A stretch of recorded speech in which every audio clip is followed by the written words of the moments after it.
Okay, today I'm going to be making a roast on my 1927 quality gas range. I'll be making this roast for my dad. This Saturday is his birthday. Okay, first I will get the roast and I will start out by browning it. The roast is in here. Okay, I've got the roast.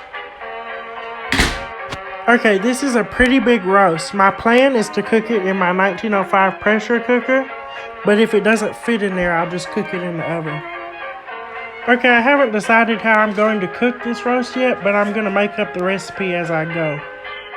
Okay, first I'm going to rub a little bit of salt on the roast, and then I will brown it. Okay, I've decided I'm going to brown my roast in some lard and butter, and I might add a tiny bit of bacon grease.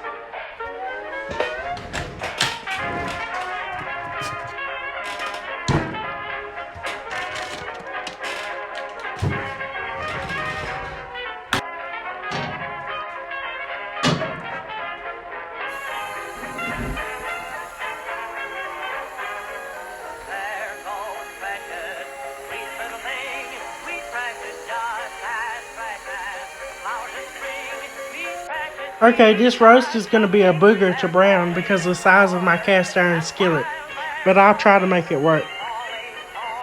Okay, I'm browning the roast. This will be pretty interesting. So after all is said and done, I might end up turning this roast into pulled pork sandwiches. Okay, I have no clue how I was able to do it in this tiny of a skillet, but I browned the entire roast. Okay, I don't know how I did it, but I was able to brown the roast in this tiny skillet. Okay, now I'm going to turn this burner off, and I will set this aside, and then I will put my pressure cooker up there, and we'll see if the roast fits in there.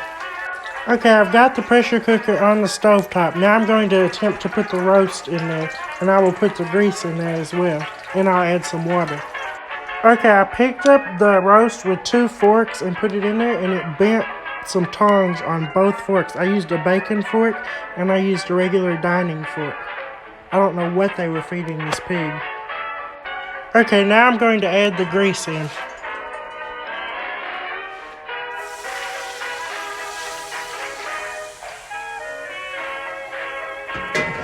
Okay, now I will be adding the water around the roast. I'm going to be using Crazy Water number 4, which is natural mineral water, which comes from Mineral Wells, Texas.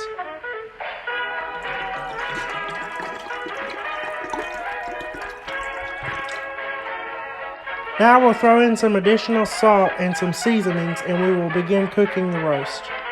Okay, first I'll add some smoked paprika. Now I'll add some white pepper. Now I'll add some cayenne pepper. Now I will add some garlic salt. And maybe a dash of rosemary. Okay, now I'm going to put the lid of the pressure cooker on. I have to line up the arrows.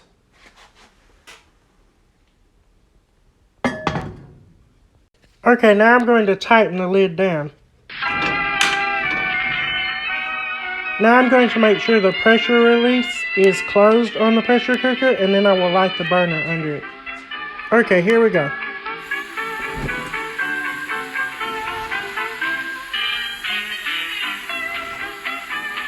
Okay, once the pressure gets up to about that level, this valve will open and let some of the pressure out, and it'll go down a little bit, then it'll climb back up, and it'll repeat the process. That's how this works. Okay, the pressure is rising. That valve is about to automatically open up to release some of the pressure.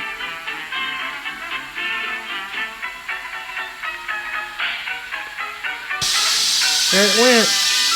You see it's relieving some of the pressure. Then it'll close in just a minute.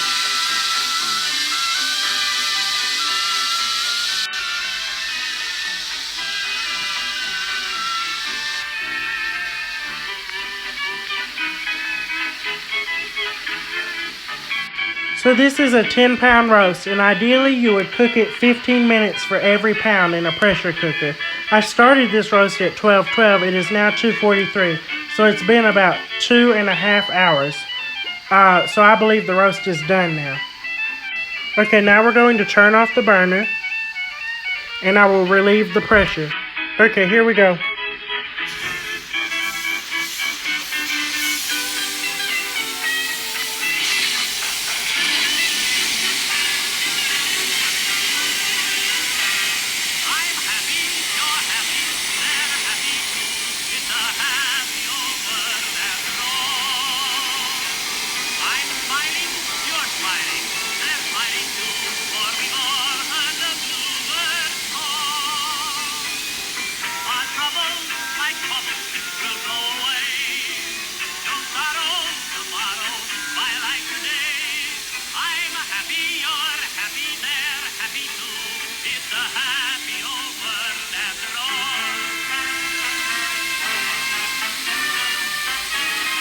Okay, the pressure is almost all out of there. The whole process took about 2 minutes to release the pressure. There, it just finished. Okay, now I can open it. Okay, I have unbolted the lid. Now we'll lift it off of here. Oh man, that looks like a tender roast. The roast literally fell off the bone. Okay, now I'm going to mix some flour and heavy whipping cream or milk into this grease, and I'll make gravy to coat the top of the roast. Okay, now I'm going to add some flour. That was a lot of flour.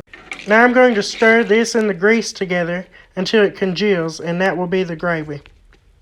Okay, I've turned back on the fire to thicken up the gravy. Now I'll add some milk.